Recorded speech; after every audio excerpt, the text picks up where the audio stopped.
I'm about to get ripped off by the Chevy dealership. All right. You ready to get ripped off by the Chevy dealership? I was born ready. And because I'm expecting it, I've set up hidden cameras for an undercover investigation. With the hidden cameras in here, we're ready to go to the Chevy dealership. What about that camera setup? Yeah, so when we usually go to dealerships, we're just out there with GoPros when we're recording. We've never tried the hidden camera method. I need to take like a briefcase with me. I can't remember what show that was a long time ago where they would just hollow out like the briefcase. It's like maybe Undercover Boss or something like that. I think so, but you might also be thinking of Seinfeld, in all seriousness. Yes, that could be in Seinfeld. Yep.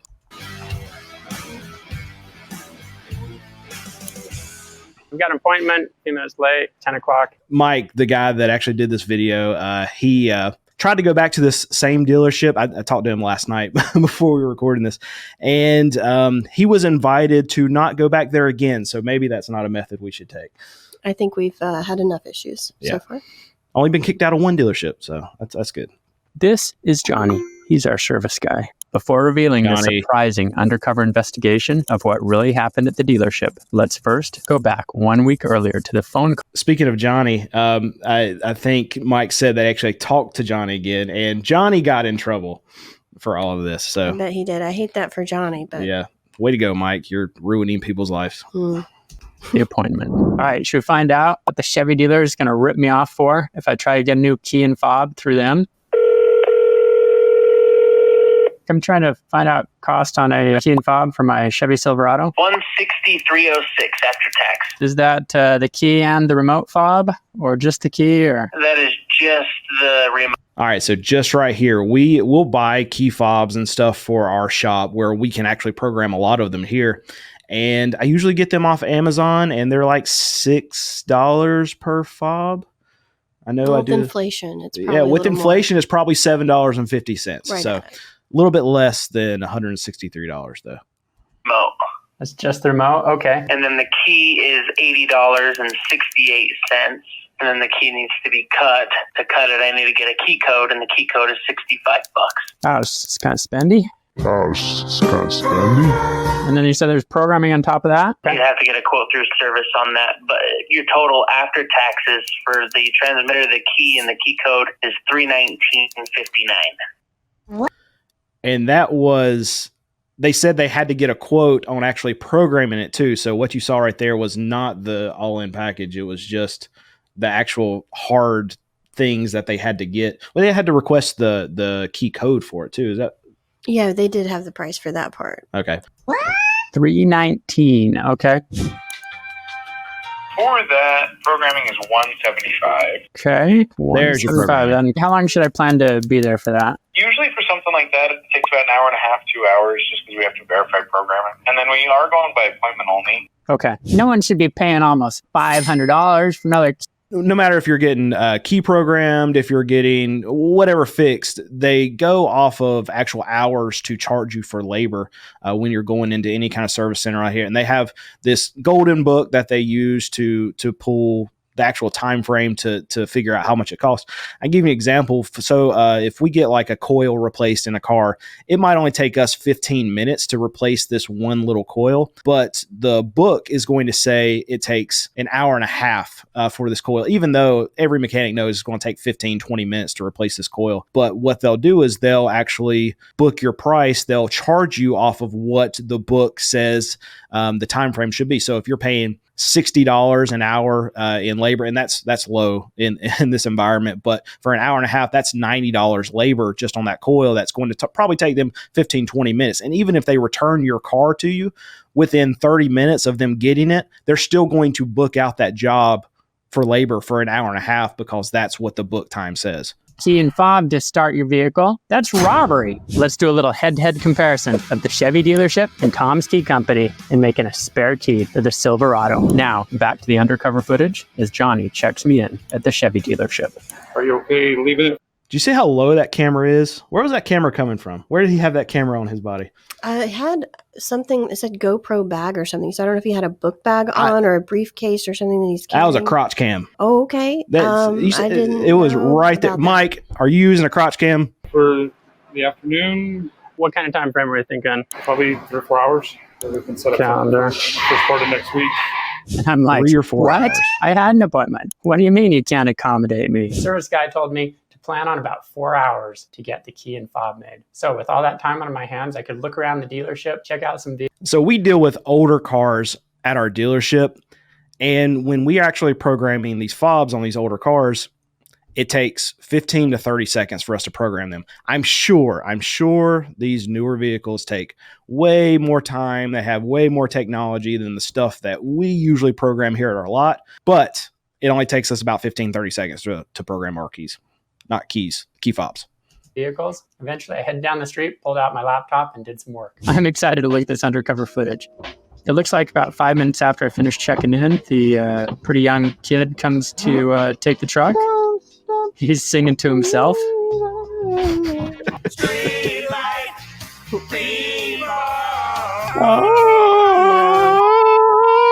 No. About 20 minutes later, looks like this is probably the guy that's really going to program the key. He looks a little more experienced. We'll call him Bob. Bob. He's talking to our friend Johnny, who checked me in. Now they're talking about the keys and fobs to be made.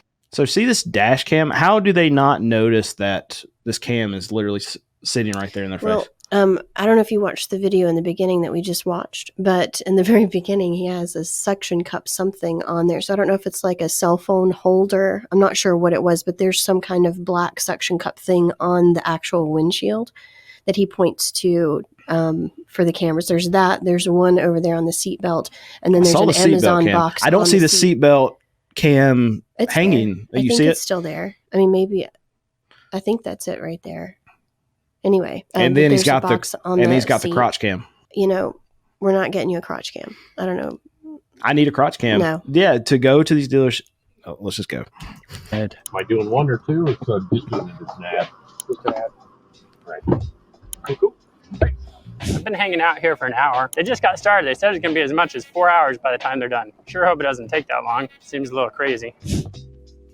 See, that shot he just did, that looks like our usual shot where he's just walking out into the dealership.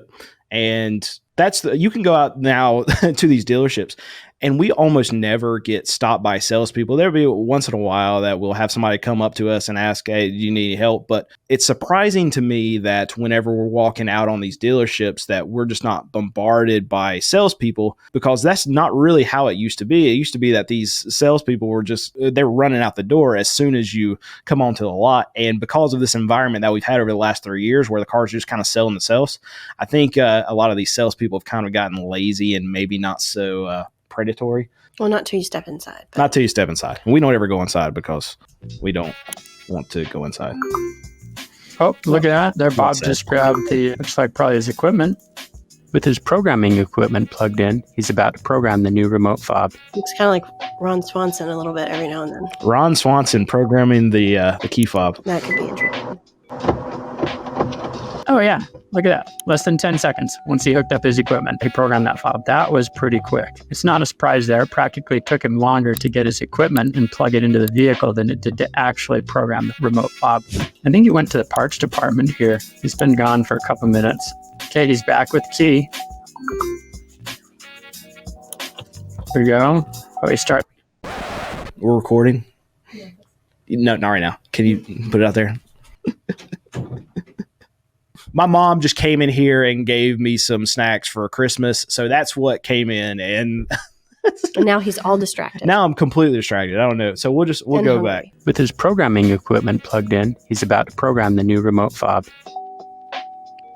So what he's doing is that's probably a scanner that it's one of these fancy scanners, but you literally plug it into the OBD2 port, which is this little plug under the steering column, under the dash of the driver's side, and you can read tons of data through it. And in this case, you can actually use it to send a signal to the car, and you have the signal in the key fob, and you can have them actually communicate with each other and program themselves. That costs lots and lots and lots of money, and that's what you're paying for when you're going to do this, but it doesn't take a long time.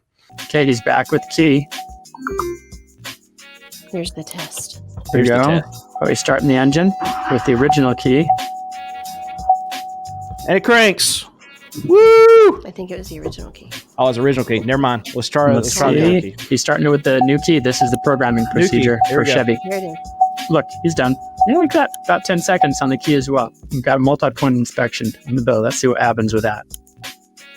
All right, he's lifting the hood. This is one thing about a lot of these dealerships too, is Mike, the guy that went in here with this key, he wanted a key cut and he wanted a key fob made. But what they're also doing is a multi-point inspection, and whether or not they're going to charge him for that, that might be a thing, but they're going to find something wrong, because their job is to try to upsell you when you go in to one of these dealerships, one of these parts departments, and try to find something that they think that you need to get replaced. Whether or not you actually need to get it replaced is up to opinion of the mechanic and the person who is potentially trying to sell you something. The multi-point inspection. He's got some washer fluid. Okay, he's checking the windshield washer fluid. It looks like the washer fluid was pretty low. He's put about a half gallon or something in. Ooh, we actually finished off that whole tank. Oh, he went back and got another bottle of.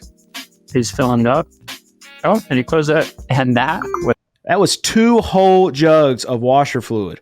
Mike, what are you doing on the maintenance of your vehicle? You do not have enough washer fluid. If you need 2 jugs, I'm just kidding, Mike. And now you can't go back. So I hope he filled it up. Yeah, so Mike's just been riding around with no washer fluid, and now he's banned. Now they won't let him back in the dealership because you're not even taking care of your car, so they don't appreciate the lack of washer fluid coming from Mike's car. Terrible customer. So here's the real problem with this. Mike has been riding around in this Tahoe, Yukon, whatever he's got. It's a Chevy. It's a Chevy. I just said everything. It's not a Chevy. No, Chevy, Tahoe. Yukon is not a Chevy, but a Tahoe is a Chevy. So he's got this Tahoe that he's riding around in, or Suburban. I was just saying Chevy because it's a Chevrolet dealership. I don't feel like we need to go into all this Chevy SUV that he's been riding around It's a truck. Is it a truck? I thought it was a truck. SUV. Maybe it's an SUV. I don't know. Okay. Clearly, I have not been watching this video. But anyway, so he's been riding around in this with no washer fluid. And so whenever he hits the little button to make his windshield wipers go off, he has no cleaning mechanism for his windshields. But now he has washer fluid. And now he's spoiled. So there would never be a case in the future that he will not have washer fluid, because now he's going to know what a life of washer fluid is like. And based on this video, I don't even think he appreciates it. I don't think he even cares. You should care about your washer fluid. Was the end of the inspection. Okay, Johnny's finished his paperwork, I guess. I think he went on break. He's been gone for about 15 minutes now. Let the man take a break, Mike. Looks like Bob is going to let Johnny know he's done making the key and fob. Look at that. The truck sits for about 10 minutes before another guy takes it out to the parking lot and sends another young kid to come park the car. I think it's the same.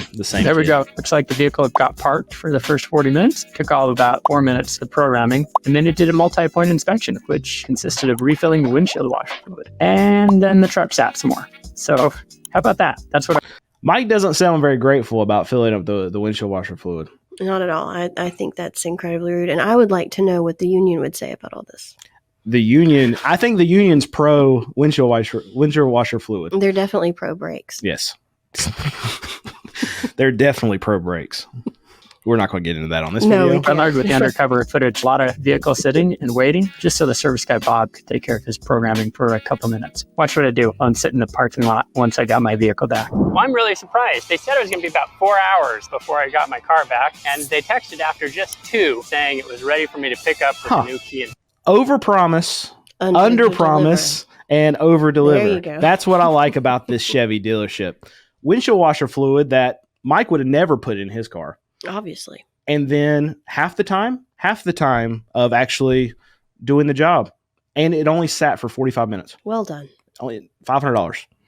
Deal. Bargain at any Bob. price. Crotch cam. Yeah, we got 3 keys now. Pocket cam Good. on the Crotch screen. cam. That's crotch cam. The key itself is 80, and then 175 to program the theft system. And was it a full hour? That's a full hour labor He's charge, got a right? phone in We his don't pocket. do Yeah, but that camera was not coming from shirt pocket level. Maybe he's short. He's not that short. That's crotch cam. All right, so he is now doing the paperwork. And they don't do half hours. That's another thing, too, is if the book says it's 2 hours and it takes them 15 minutes, you're getting booked for the whole 2 hours. It's not, they're not doing any halvesies. They're getting the full $60 an hour. Actually, this Chevy dealership is probably, it's probably $70, $80, $90 an hour, somewhere around there for labor. Do half hours or anything like They that? do, but for this setup, you have to do the whole theft system. So you have to blank everything out and then load it all back in. System. Okay. And the windshield. Now, the where windshield washer did fluid. that $175 hour of labor go? Okay, well, We'll talk to you next time you're through. yeah, have a wonderful day. You too. So before I leave the Chevy dealership, let's see how long it takes for me to make a spare key and fob all by myself. From Tom's Key Company, we've got a key fob. This key's been cut with the So here it is. This guy that made this video, the reason why he does this whole thing is because he wants to show the comparison of going to an actual dealership, how much it's going to cost you there, and then he owns this company that he actually cuts his own keys and he does key fobs and everything. And you can do a lot of this stuff yourself if you have the right tools to actually do it. And Mike shows you, especially on this newer stuff, and $185 is way less than $500. key by photo service. That's pretty amazing stuff. So take the programmer, dial number 2. You need at least one working key, put it in the ignition, plug it into the OBD2 port. So the programmer's done its thing. It's already talking to the vehicle. Press lock and unlock for about 15 seconds. There, vehicle beep. We got to program the key. We got to take our original working key, fire up the engine. We're going to put the new key in, watch that security light. It's going to indicate 4 keys are now programmed, just like that. It works, but where's the windshield washer fluid? You know, I really feel like he's underappreciating that. Yeah, that's worth another $300 in At my least. book. In my book, $300. But can it get any easier than that? Why on earth they want to charge an entire hour of labor? The choice is yours, the dealership or Tom's Key Company. You need to do this, by the way. Do You what? need to be a customer and a watcher of this Oh, of Mike? Tom's Key Company. Yeah, we do keys all the time. No, but your key would need some special programming, right? Not like the ones we do here. That are some of the older ones because yours is a little. Oh, older. yeah, and I've only got one key, so if I lose that, then I'm just never driving again, I guess. Yeah, and you need that key to program another one, or Yeah. we'll have to go to the dealership and get your washer. I'm not. fluid. I'll buy another car. I'm not going to go to the dealership for What that. about your washer fluid? Have you checked yours? I have not checked my washer fluid. All right, we have to stop now. All right. Get out there, check it. So we're able to pull up with Mike after we did this reaction video. So let's bring Mike in, and I think I did it right. So Mike, we talked a little bit about this on the video, but you told me that you were politely asked, you were invited to not go back to that Chevy dealership anymore. What's that like? You know, I really didn't know whether they would have seen the video or not. But I tried to blur out, you know, the name of the dealership and faces and things because I want to be respectful. But I did go back a few months after the video was shot and walk back in. I thought it'd be interesting to try and get some interviews or try and talk to some of the people in it, see if they'd be willing to discuss more about, you know, how billing is done in mechanic shops and service departments. And the mechanic, you know, he just told me he couldn't talk to me, and we chatted for a moment, but nothing really. And then the service advisor, he saw my face when I walked in. He was just like, "You got to get out of here. I'm not talking to you. You know, I'm going to call our attorneys if you don't get out of here in 30 seconds," kind of thing. So, but I just want to thank you for making a video like this and being able to show consumers that I mean, there's another way when you're going to these service departments, and you don't have to pay this crazy amount of money. And your company is a great way to actually save money, especially when you're getting these certain jobs done, like getting a key made, like getting these fobs programmed. So, can you tell them just a little bit about your company real quick? the focus of our company is providing spare car keys and key fobs at an affordable price that people can just have come to their door. We send them the programming equipment they need. They plug it into their vehicle, and in about 15 minutes, they've got a spare key or fob. And in most cases, they're saving $200-300 over what the local car dealership wants. We also have this really cool key by photo technology. So that kind of blows some people's minds, where they can actually snap photos of their key after they've placed their order. And then our technology determines what the original factory cuts were on that key. And our equipment will then cut the key. It ships out and arrives, put in the lock or the ignition, and it starts the vehicle. So Well, I shouldn't say it starts the vehicle. The key fits the vehicle. We are not a theft service. Like that's really important. That's important to be clear. You can't just be like, hey, I like that car right there. Let me get the VIN number and give me a key for it. That's a different business model. That's if you ever get into that business, let me know, because we could. I think we could make a lot of money with that one. Anyway, that could be kind of interesting, huh? Yeah. So thank you so much for letting me do this reaction video. Let me pick your brain a little bit after the fact. If you want to save money actually programming your car keys. My company is Tom's Key Company. Website is tomskey.com. And you can find us on YouTube at Tom's Key Company.